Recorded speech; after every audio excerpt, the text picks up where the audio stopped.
afternoon. I think we are short on time. We have just 1 hour, I think. And this session will be between Palestinians and Israelis, the church and the media. So from David and Goliath and Machiavelli, we now enter the problems of Jesus and the New Testament and so on and so forth. The first speaker will be Dina Porat, whom I'm sure everybody knows here. She is the head of Department of Jewish History and the Stephen Ross Institute for the Study of Contemporary Antisemitism and Racism in Tel Aviv, and in the Alfred Slaner Chair for the Study of Racism and Antisemitism. And she published, you all know, she published many articles on the Holocaust and many other subjects related to it. Now, I don't want to read the whole CV, because then I think that Dina will not have enough time to speak. So the chair is yours.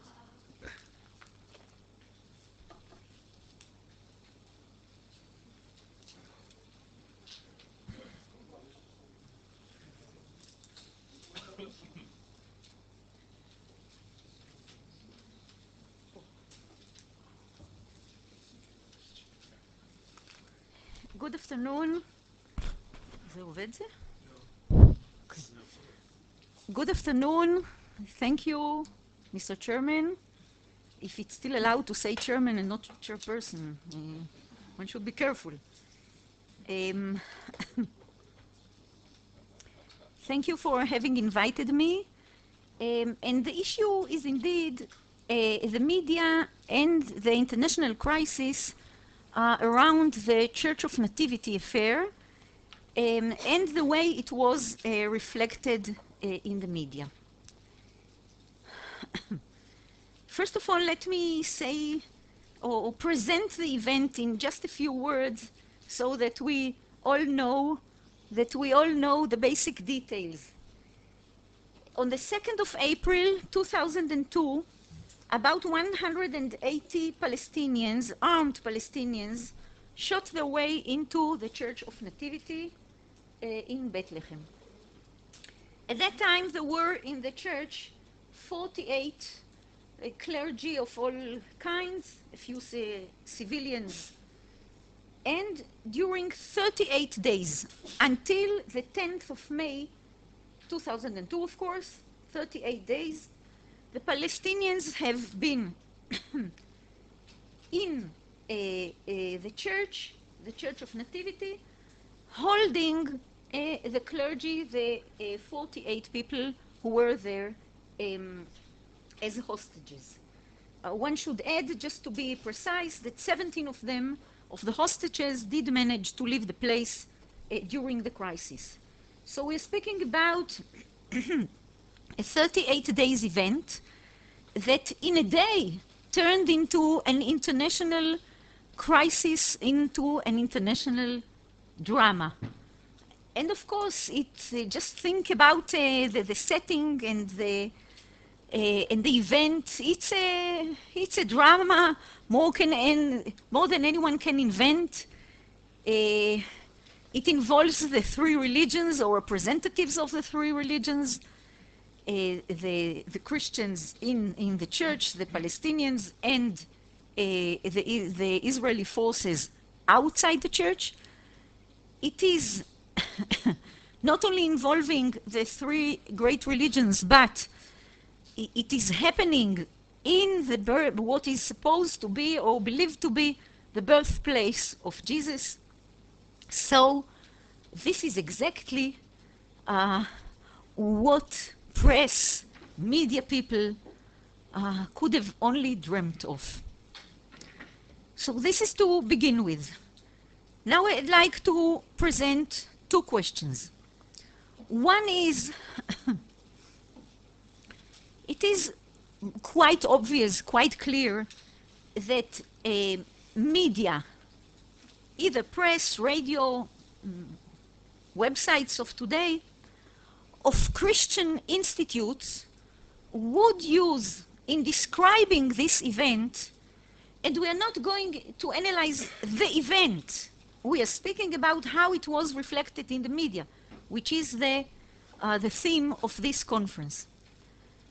It is clear and obvious that they would describe the event using Christian terms, Christian terminology.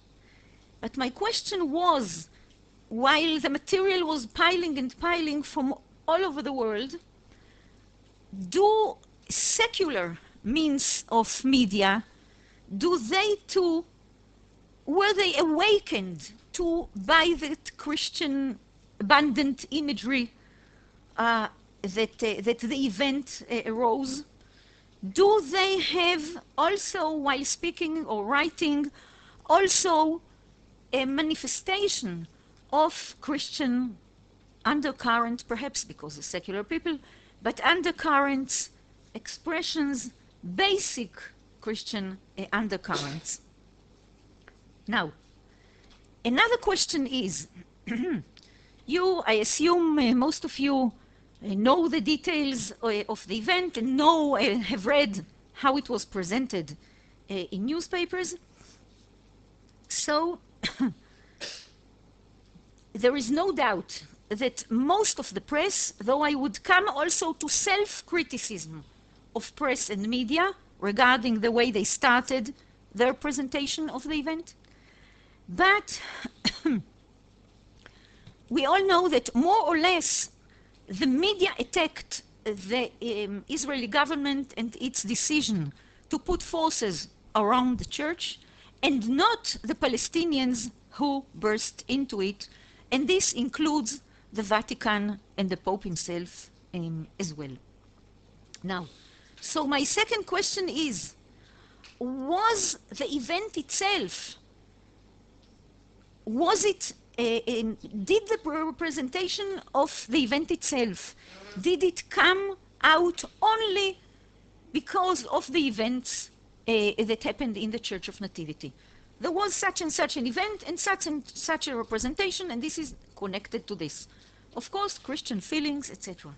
But isn't there, and I would like to give later an example or two, isn't there also a wish, and I believe I have seen Henrik Bachner here from Sweden, and he wrote, and we published a very good article written by him, in which he raised this question, having analyzed the Swedish press during the Lebanon War and events of today. Now, isn't there a representation that was unanimous during the first days of the event against Israel and pro the Palestinians? Isn't there a reflection, I would be careful, reflection of a need to continue depicting Jews as the Antichrist? And I would like to elaborate on my question. The Jew was depicted as the Antichrist during Middle Ages. How come today the expression is being used again in modern times, and how is it connected to what we're speaking about? The comparison, I would say, following you and much more material that is coming in, I would say that the comparison that has taken recently place of either Jews or Israelis or both of them to Nazis is a comparison that puts the Jews as the continuation of the Antichrist, of the former Antichrist, because the Antichrist imagery, the Antichrist term, the terminology around it was convenient, was useful. If it has to go on being used, then who is the Antichrist of today? The Nazis, certainly.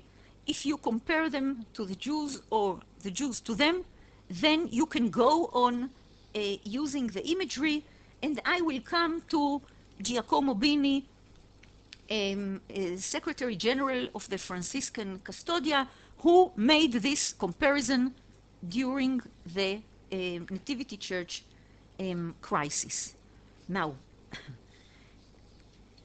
having opened with these two questions, let me go on and quote a number of the expressions that were used by Christian media in the Vatican, but not only then. I've picked a number of examples from many other places as well. Of course, we have a short time for examples, but I believe they are typical. First of all, on the first day was 2nd of April. On the first day, there was already in the Christian media, especially that of the Vatican, but authorized by the Reuters agency, there was a piece of news saying that a monk was killed while kneeling in front of the altar in the church. He wasn't killed, he's still living well, but the very beginning was so sharp and so dramatic. Killing a monk who killed, Israelis fired into the church, and he was killed by them while kneeling and praying in front of the church. And also a statue of Maria was injured on the very same incident. And not only that, but a number of churches and religious institutes in Bethlehem have been shot at by the Israeli soldiers and damaged severely. Now, this was not this supposed killing of the monk was only one person went out against it and denied it, and this is the nuncio Pietro Sambi, who is sitting not far from us on Mount Olive. But all the rest, including the Osservatorio Romano, the semi-official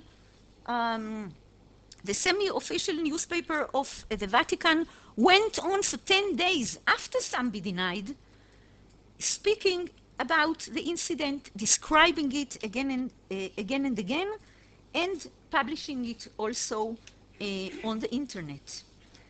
Other imagery, not only the statue of Maria, not only the monk kneeling before the altar, but also the way the place was spoken about.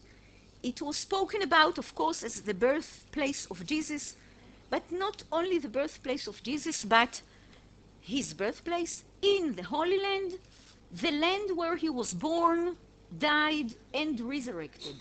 What is the Holy Land? It is the place where he was born, died, and resurrected. And only at a very late stage, it is also being said that it is holy for other monotheistic religions as well. But first, it's Christian. And this is repeated abundantly, so that I won't repeat it myself. I'd like to mention that it is perhaps a bit of a gossip, but I think I have to say that part of this aggressive attack, which came out of the Franciscan custody,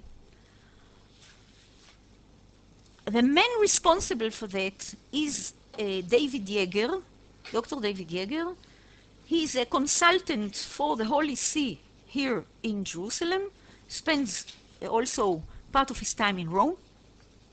He's a converted Jew, not only a Jew, an Israeli child born in Tel Aviv, who finished the Zeitlin school and converted at the age of 18. And what can we say? He, not only being able to read Hebrew fluently, but having to prove himself as a convert, he was a bad spirit, not only at that occasion, but at that occasion very much so. He was an inciting bad spirit behind the event, and behind the expressions. Now, so we have spoken about Christian imagery. Then let us go on, not only to imagery, but to an outright comparison about which I have tried to speak before, the one that brings back the Jew as an antichrist. Father Giacomo Bini, who is, as we have mentioned, Secretary General of the Franciscan Order, gave an interview to the radio in Rome, and this was later published by many newspapers, not only Christian ones, and he said the following: during World War II, Franciscan monks, Franciscan institutes gave shelter to Jews. And now, the Jews, what are they doing?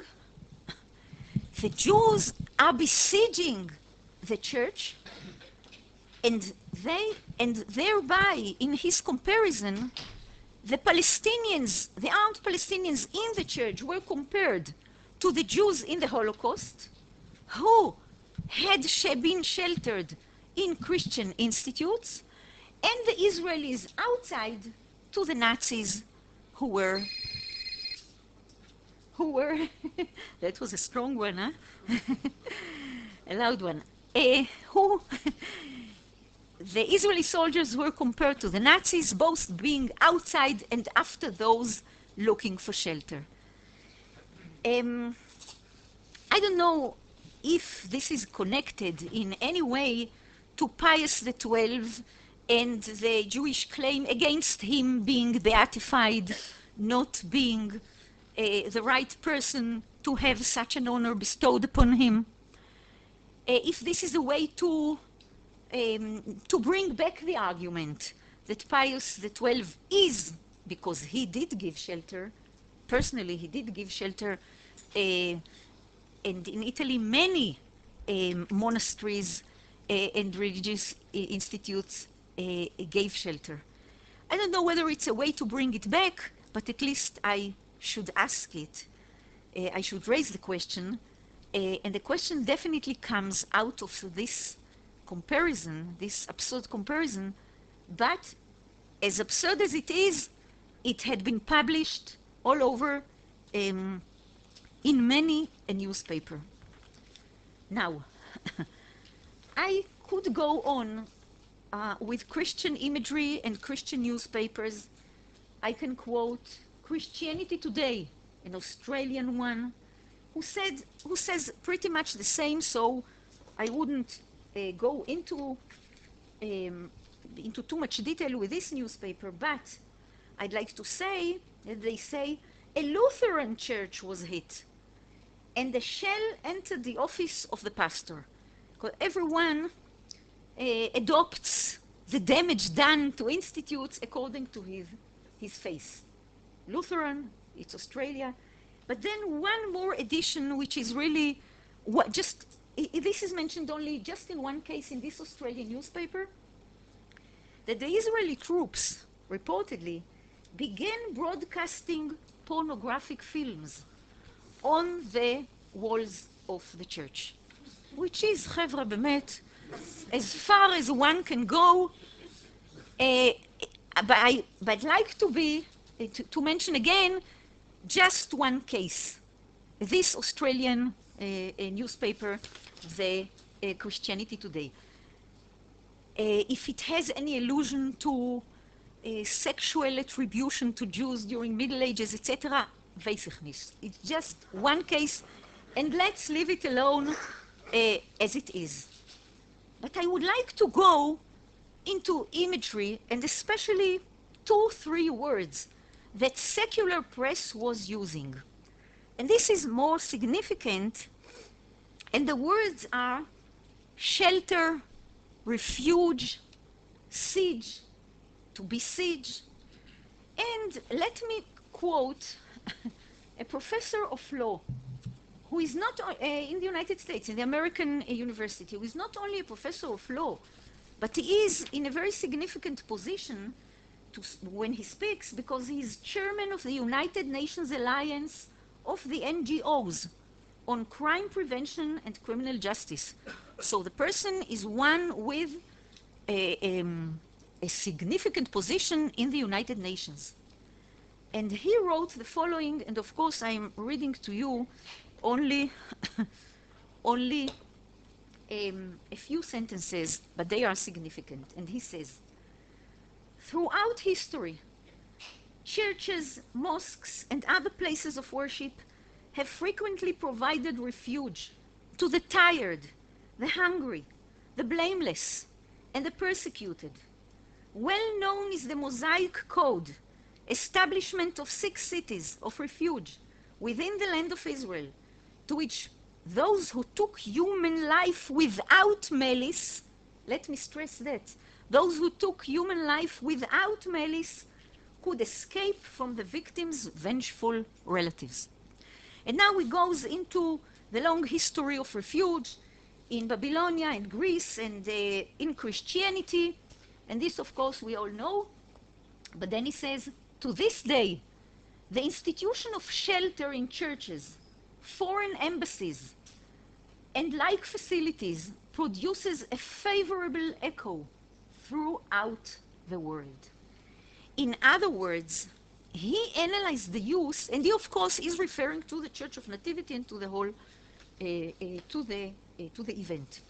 Now, when he analyzes the meaning, the echo that the words shelter and refuge have in people's minds, he thereby severely criticizes, which he goes on to do in no uncertain terms, the use not only of Christian media, but of secular media all over the world, of the use of these terms. Because if you say that the Palestinians were seeking for refuge, thereby, as another newspaper said, you make them the good guys, while the others who are outside and are besieging them and are disturbing their looking for refuge are the bad guys.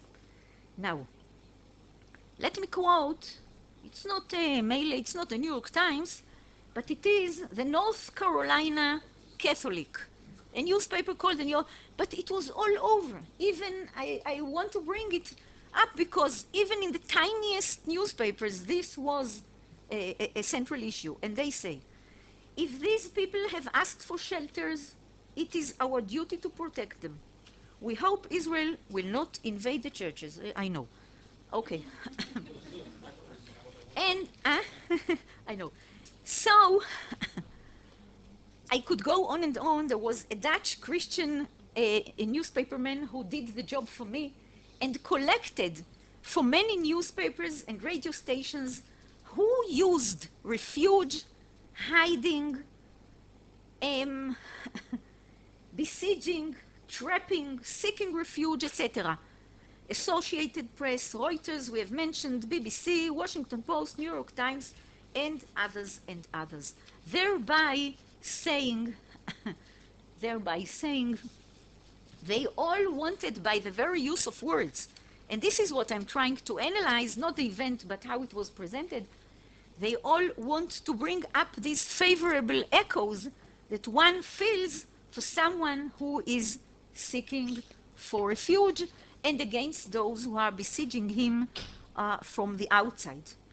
I'd like to end by saying that in order to be fair, one should mention that a few days after this outburst that happened in the first week of April, there were voices of criticism. There were voices of criticism. Of course, I can gather, or one can conclude, that rivalry among newspapers also had to do with such criticism, because, for instance, someone from the National Enquirer said about the Philadelphia Inquirer that it is unfair, biased, sloppy, dishonest, and you could go on and on. There was self-criticism about this wave that has gone in the media in describing the event. And I'll read out only that. None of our other truth-loving, unbiased, and unprejudiced journalists, of course this is written in irony, so fit to write the truth about the assault on the Church of Nativity and the nature, וכו' וכו'. But hey, that's journalism for you. I'd like to really end by the sentence that's saying, we're speaking about anti-Semitism in many ways, and there is enough anti-Semitism to have parnose for many universities and for many scholars. But if I can take this event in order to ask, what is it? What is anti-Semitism, or how is anti-Semitism reflected in this coverage of the media? I would say that here we have a concretization of the essence of anti-Semitism. If we agree that anti-Semitism, the essence of anti-Semitism is the discrepancy between reality and imagery, and the political use of the discrepancy between imagery and reality. The deeper the discrepancy, the stronger the anti-Semitism. The event also shows that despite the efforts, the formidable efforts of the Pope, the present Pope, that shouldn't be forgotten in order to have a balanced picture, perhaps we can say that the event shows or reflects very deep Christian emotions that are not easily wiped and are not easily uprooted. Thank you.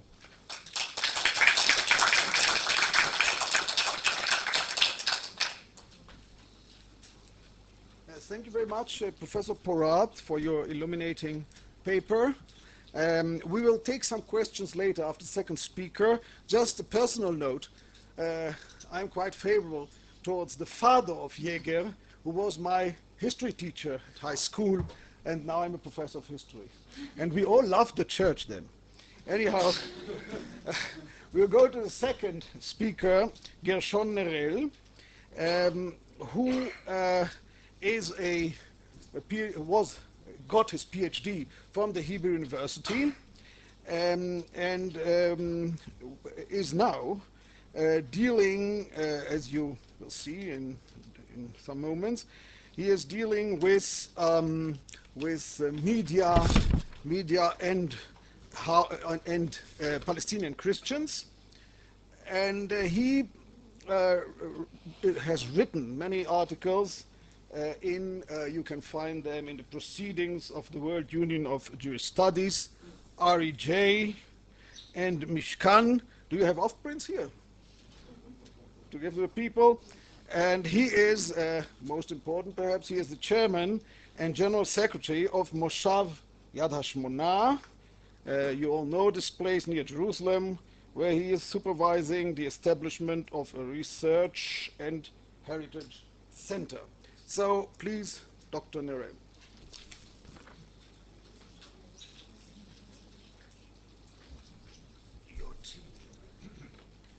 Anti-Zionism in the Electronic Church of Palestinian Christianity. Palestinian Christianity is no exception in developing its own websites with cyber worship and internet parishes. The online church is operating numerous links on the network, contextualizing biblical exegesis within political frameworks. My study applies to the paradigm portrayed in the recent book on the media revolution of early Christianity by Doron Mendels, sitting with us. I analyzed the contemporary Palestinian clergy as they divert the medium of computer communications for the promotion of their national historiography and identity. By distorting biblical imagery within the digital church, Palestinian clergy function as mass media journalists and editors, throwing figurative stones at Zionist Israel. They assume authority through sermons and newsletters, especially when appearing on the screen with pastoral robes and symbols. Number one, martyrdom as a media asset. Palestinian Christians make political capital out of the martyrium that publicized early Christianity, namely applying the concept of Christian martyrdom to the current Al-Aqsa Intifada, while today's Israelis are presented as the oppressors of the Palestinian martyrs. Munib Yunan, for example, the Palestinian Lutheran bishop, frequently introduces martyria, as he calls it, martyria into his messages, and he does it quite often. Initially, Bishop Yunan raised the theme of Palestinian Christian martyrdom together with his media assistant, Mary Jensen, after Dr. Harry Fisher, a German Lutheran physician married to a Palestinian woman, died November 15, 2000.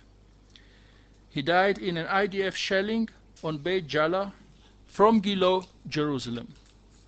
In an article titled, "The Lutheran Church Offers a Martyr," Bishop Yunan declared, and I quote, "Harry, you join today the cloud of martyrs who gave their lives for the freedom of humanity," unquote.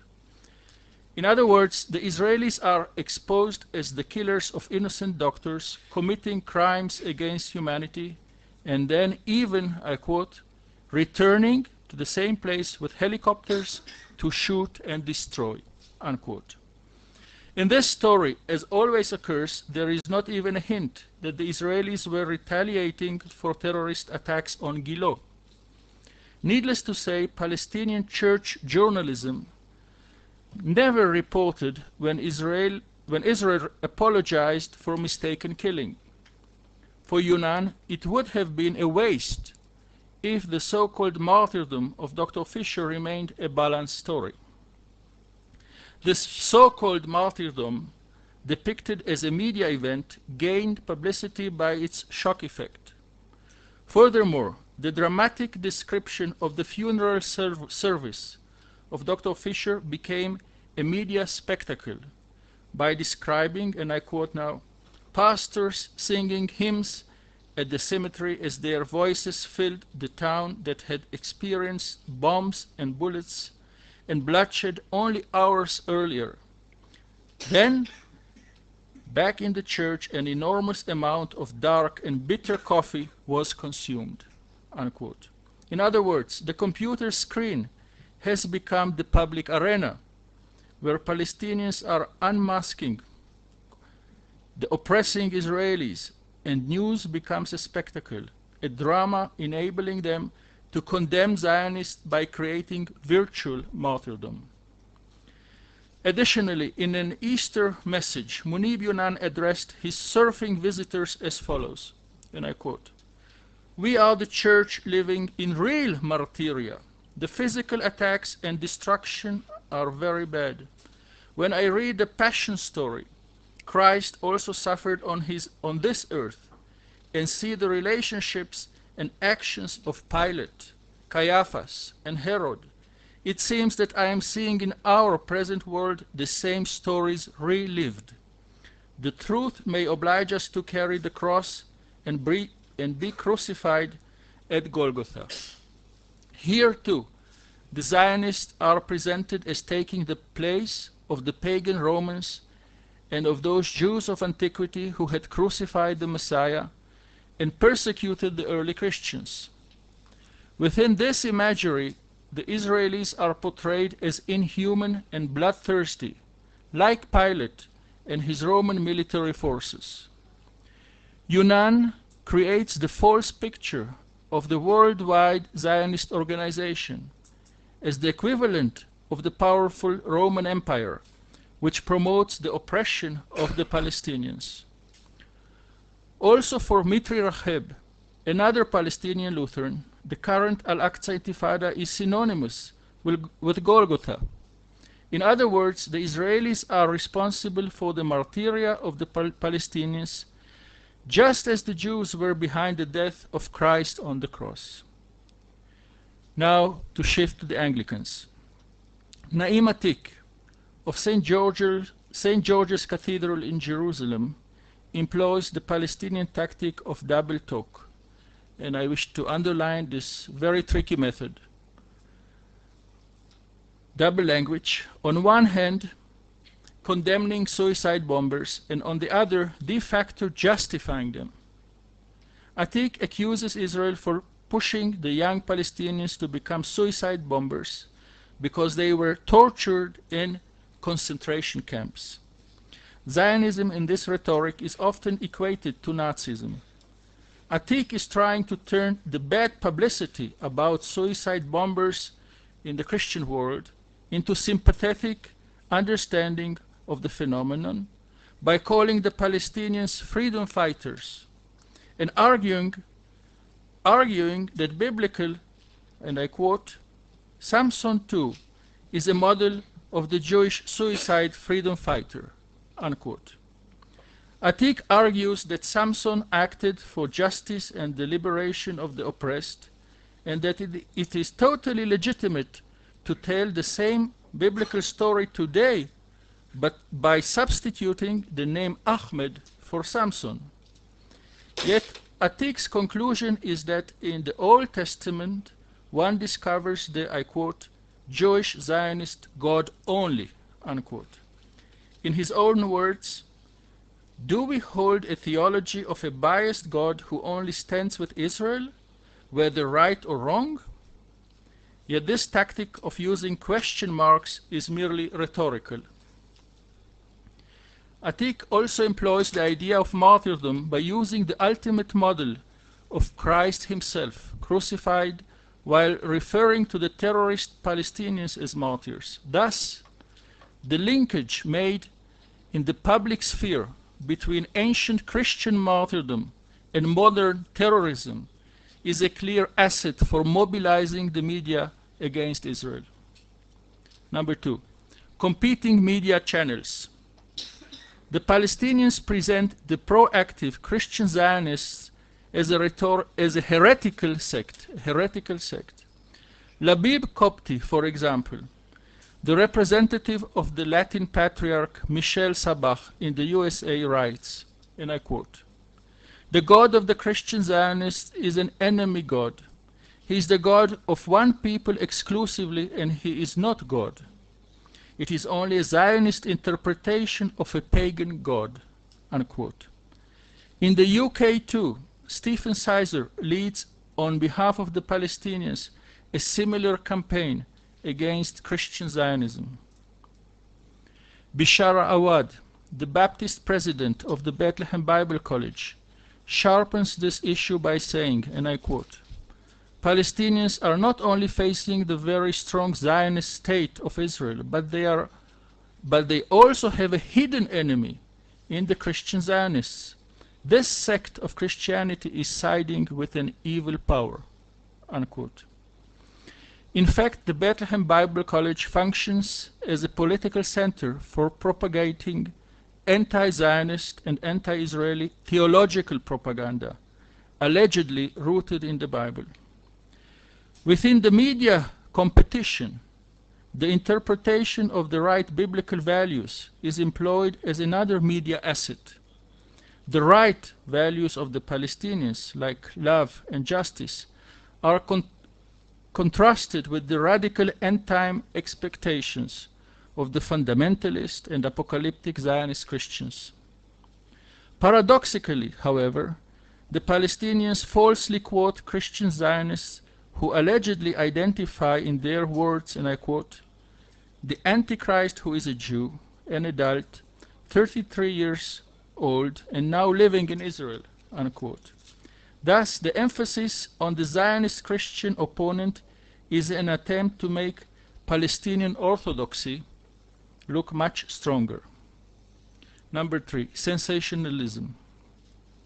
Through the use of proxies, Palestinian clergy introduced their negative exaggerations and extremes against Zionism without expressing their own words. For example, in a Christmas message, Advent 2000, the Anglican bishop, Ria Abu el-Asal, quoted a lengthy correspondence with a colleague Father Monty from Arkansas, USA, where the Christmas story is totally politicized.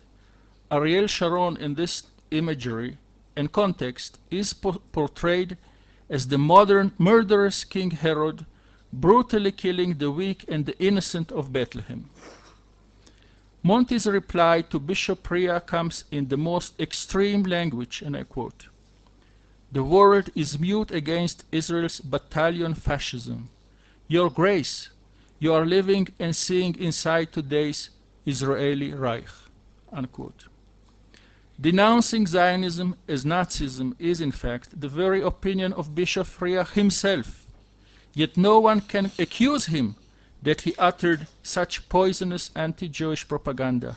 Namely, it was the other clergymen overseas who said that, not I. Other provocative remarks refer to Sharon as the Egyptian pharaoh and the Nero of the 21st century, and I quote, "who lives by seeing towns in flames," unquote. Point 4. De-Judaization of the Bible as a marketing asset. With reference to the spiritual canon, the Palestinians deny any continuum between biblical Israel, the land of Israel, and the Jewish people of today. God's election and covenant with Israel in the Bible are finished. The Christian church replaced Israel. Actually, this is the old church replacement theology in a Palestinian garb, now supported by saying, "We Arabs are not immigrants, as are the Jewish newcomers to the land." And some current printings of Bible portions, as for example the book of Psalms, simply delete the words Zion and Israel. Other printings totally reject the entire Old Testament.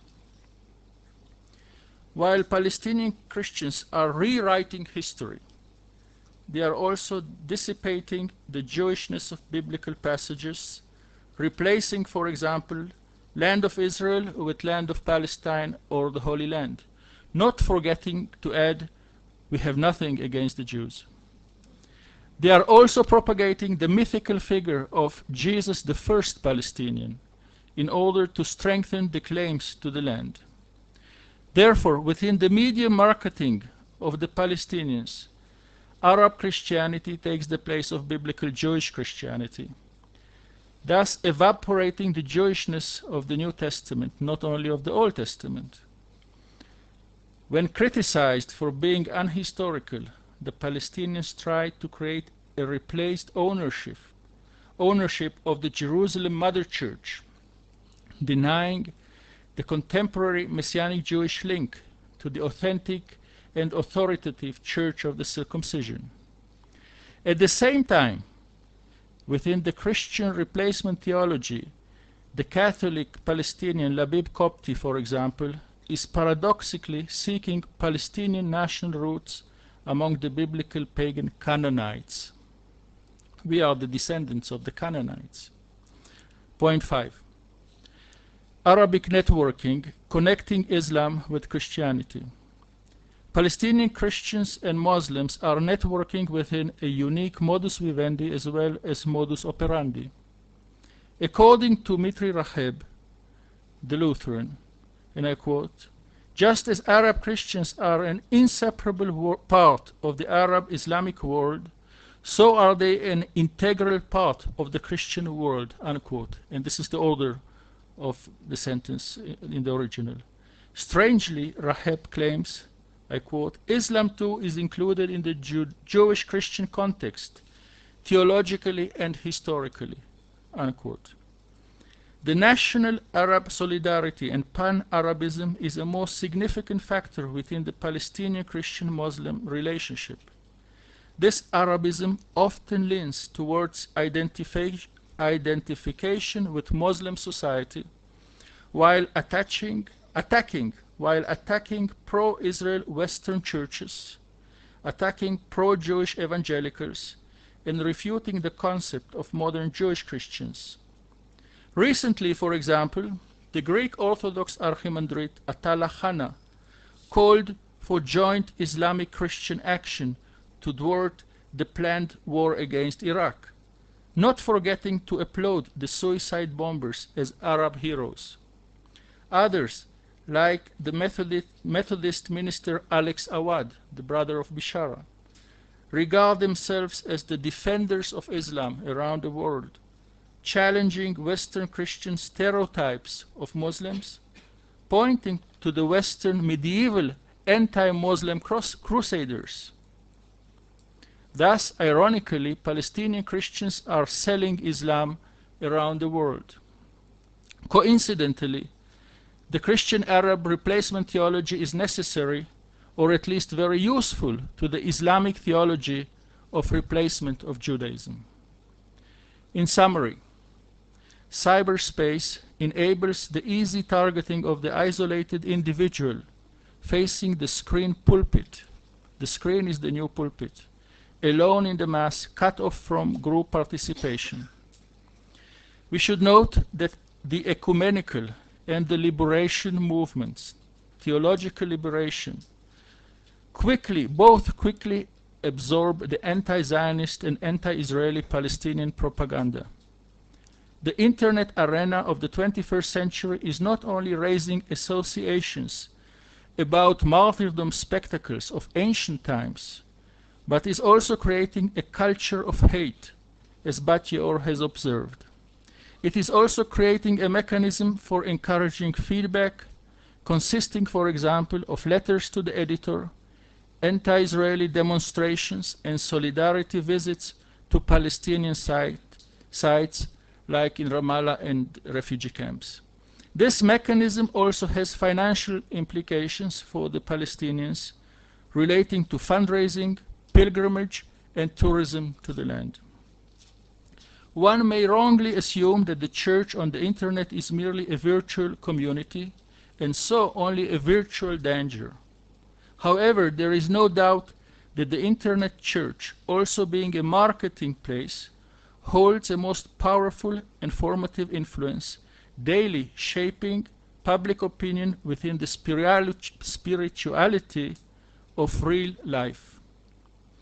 Now, just a few words about waves of intifada, and this is particularly for Simcha, about waves. This is very interesting. In fact, the current intifada, we should note, is not the second intifada in this land. We can trace earlier waves, other waves in the 1920s and the 1930s. It should be highlighted that Muslim-Christian collaboration among the Palestinian Arabs in Eretz Israel is not a novelty. For example, during the Arab riots in Jaffa in 1921, we can see that very clearly. While terrorizing the Jewish population of Jaffa in 1921, an English missionary wrote in one of his reports to the headquarters of the CMJ to London as follows, I quote, "The Jaffa Arabs who call themselves Christians are united with the Muslims in their endeavors to shed Jewish blood," unquote. Nowadays, the Palestinian internet missionaries are actively selling the old church gospel of replacing Israel in a new electronic garb. Yet the novelty today is the joining together between Christians and Muslims upon theological ground. The bizarre combination between the current revival of unbiblical Christian Marcionism together with Islamic theology of replacing Israel is providing extra fuel for today's Arab anti-Semitism. Two last points. What about officialdom? What is the reaction, the official reaction to all this from the Vatican, from Archbishop of Canterbury, Lambeth Palace, and the Lutheran World Federation? Openly, they are mute. No response from the official, no open, at least not open response, no open negation from officialdom. In fact, the new Archbishop of Canterbury is pro-Palestinian. Much of his clergy is, as Melanie Phillips has pointed out in an excellent article. And the excuse for that is, the official excuse is, we have to protect the interests of the Christians in Arab Muslim countries. Now, I think we were all challenged by what Yaron Haizrachi said and what to do in this case. I think that really professional activism is needed. Professional activism, and in this case the media should be used to bombard the media with reliable historical data. Reliable historical data. Not only in the diplomatic field, as Yaron said, but on the educational field as well, on the media itself. Now, if I may, please allow me to challenge you and to ask, why not to have the proceedings of this conference permanently on the internet, not only on real time, permanently. I know it might cost a lot of money, but still, isn't it worthwhile? Thank you.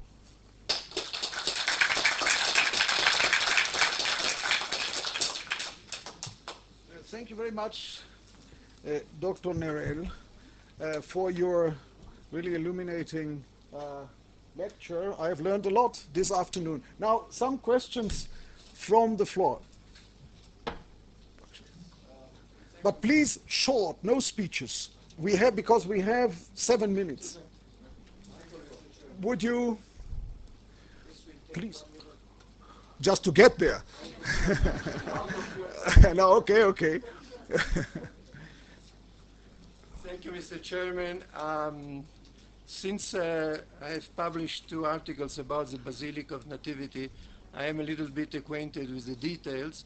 There is one point which I clearly do not understand in the very learned expose of Professor Porat. It is a deep contradiction. The Pope himself was behind all the propaganda of the Vatican against Israel. The Pope himself received Monsignor Sabach. The Pope himself asked before him at Monsignor Sabach to phone to Ibrahim Faltas inside the basilica to speak with him over the phone. So it's a little bit naive to believe that the Pope, this beautiful man, is far away from the whole. He has just received Tariq Aziz, and for the expose which followed and which I appreciated very much, Rossi de Gasperis, who is a Jesuit here in Jerusalem, has written that what the Palestinian Christians are doing is a spiritual Shoah. And this is the exact term which should be used. Thank you very much. Thank you, Dr. Minerbi, isn't it? Yeah, Dr. Minerbi. Professor Wistrich.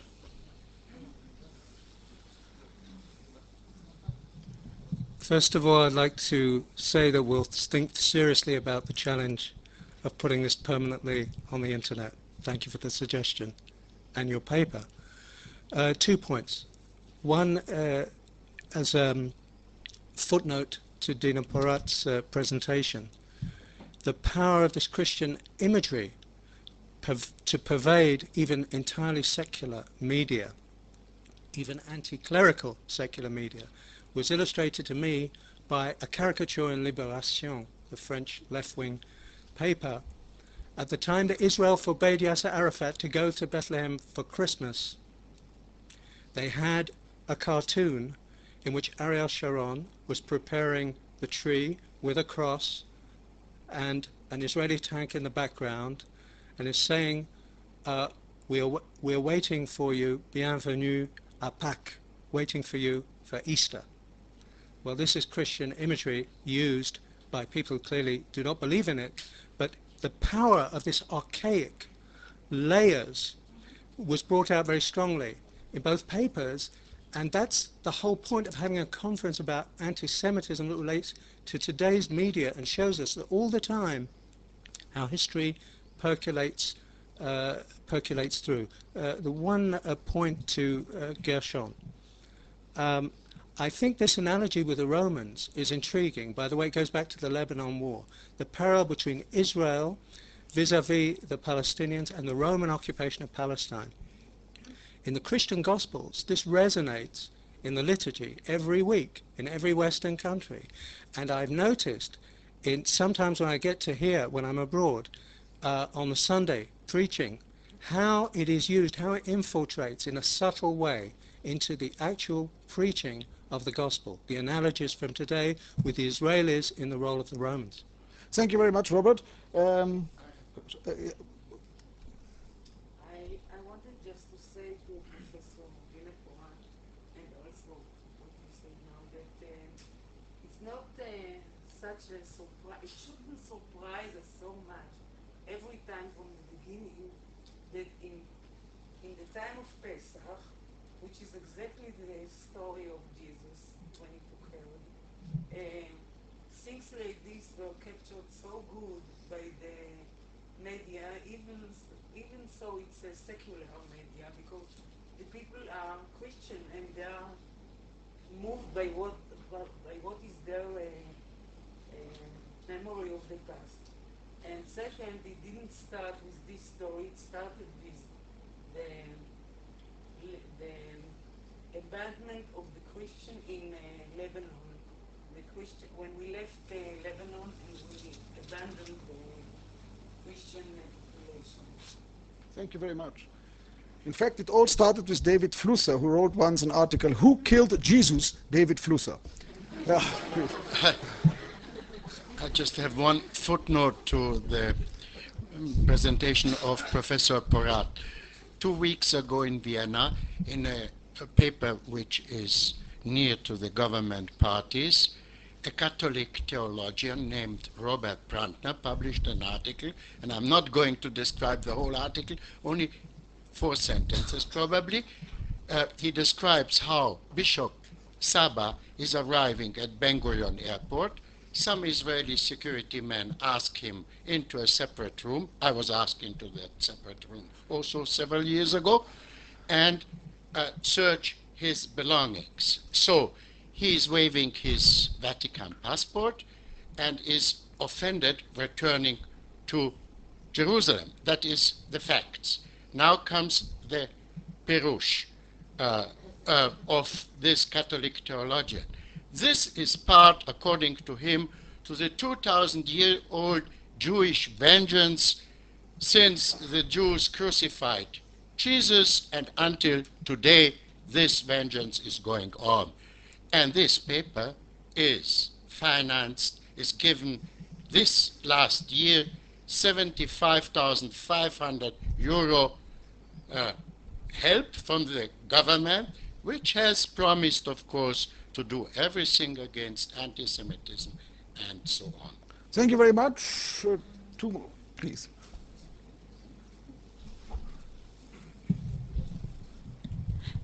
I have written about the Palestinian Christians for some newspapers in Finland, so I just happen to know that there is one factor that didn't come up, and it's the fear factor. They are a minority and they are very afraid, and without excusing their anti-Semitism that certainly exists, I know that there is a decree that they are not allowed to buy land in the Palestinian Authority area. And for example, this Muni Pionan, he has actually admitted himself that he will not accept new converts to his church because, you know, he couldn't. So I think it's very important to bear this in mind when considering their actions and their anti-Semitism. Thank you very much. I spent 2 years in a Center of Theological Inquiry in Princeton, and the things are complex.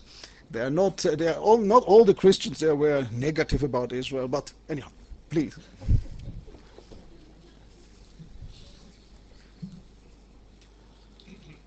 It's not a question, it's a short remark, and I'm not sure that it's relevant to Gershon and Evel's presentation. All the clergy, or most of the clergy that you mentioned, are... Can you present? Pardon? What's your name, please? Danny Rubinstein. All the clergy that you mentioned, or most of them, are the first generation of Arab clergy in the Holy Land. It's well known that there's a clear process of Arabization of the Christianity in the Holy Land. but that's not the real, those clergy, I'm afraid that they represent a minority, a marginal minority in the church or in the Christianity of the Holy Land. The real process here is the disappearance of Christians from the Holy Land. In the Palestinian territories, there were traditionally about 15% Christians. Today, they are something around 1%, maybe less. In one generation, there'll be no Christians in Christland. That's I quote one of the Pope assistants. So it's a political attitude that you put here, and I think it's very important. But this is not the real process that we see in the Holy Land. Thank you very much, Professor Porat. Short, if you have something to say, because our Sergeant Major is standing.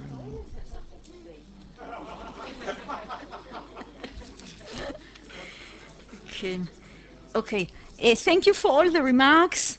Very shortly, for Shoshi, why are we surprised? We should have all this should have been expected. In principle, it all should have been expected. But a man is said to be killed, and he's alive. No pornography was on the wall.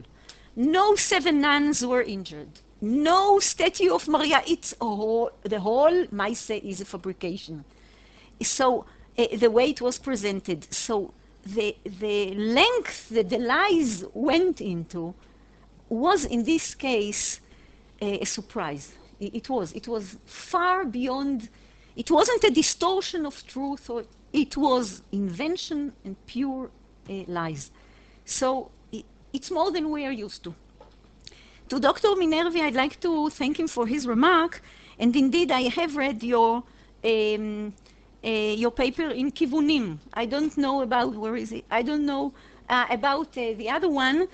And while preparing myself for today, I was arguing with you in my head, but I didn't have the time to go into this argument, and I'll put it shortly as following. As far as I have heard your lectures and read what you write, you don't seem to think that the present Pope and the Vatican today are really leading a genuine theological revolution and an rapprochement to the Jewish people, if I may put it in a nutshell. And I really wrote to myself that while you wrote your article, you took the Church of Nativity affair as a proof that you are right. Because indeed the Pope was... Absolutely. I just want to protest and say that I did say that every part of the Catholic institutions and clergy were pro-Palestinian in this case and anti-Israeli, except for Sambi, and even the Pope. So I did say it. And the last thing you can say about a historian who deals with the Holocaust and anti-Semitism, that he is still naive. Thank you. Thank you very much. Dr. Nerel.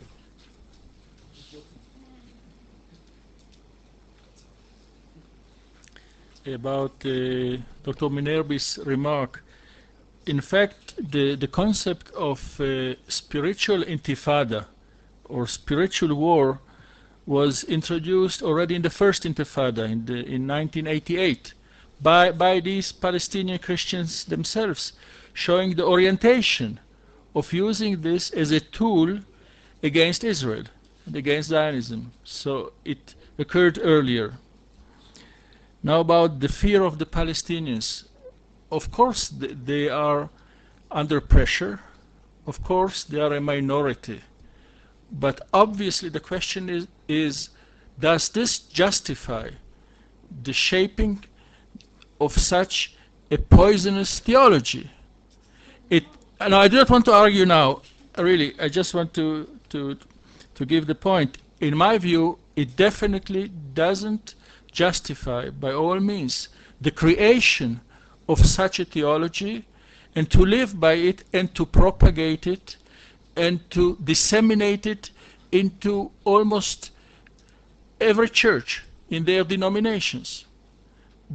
to do such a thing is unacceptable, even if they are a poor, suffering minority. But I think they should not target Israel. They should focus their accusation towards the PA and what is happening in the Muslim side, because I think their real suffering is coming from the Muslim. And the question is, why are they developing this cooperation of Christianity with Islam in the way they are doing? I think that's what we should look into more deep. About the diminishing number of Danny Rubinstein, this is a fact. But I would answer to you with a question. Is the Arab Christian population diminishing within Israeli borders? No. The question is why? Is it because of Israel? So my answer is within the question, this question. So therefore, these Arab Christians in the PA, in the Muslim majority, not the Jewish majority, there they should seek the solution for their problem, and they should accuse the Muslim side for what they are suffering for.